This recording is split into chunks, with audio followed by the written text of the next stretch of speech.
First of all, thanks to Moonpreneur team who has created excitement on these small kids. They are just 10 years, 9 years old, but they are now started looking at the coding.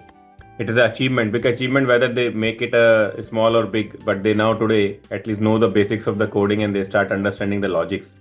So that's kudos to the entire Moonpreneur team.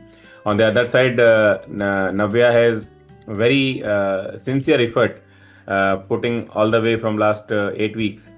She's completing her assignments on time and so on and so forth. For this project also, she was very excited even 2 weeks before itself that what need to be prepared and so on and so forth. And she ensured that she create the right code, innovative code, and more important, as you mentioned, practical code which can be have a utility in the real world life. So good job, Navya. It was your first project, and I'm very proud that you are able to complete, and not only just complete, explain it very clearly and articulating it very nicely. Thank you.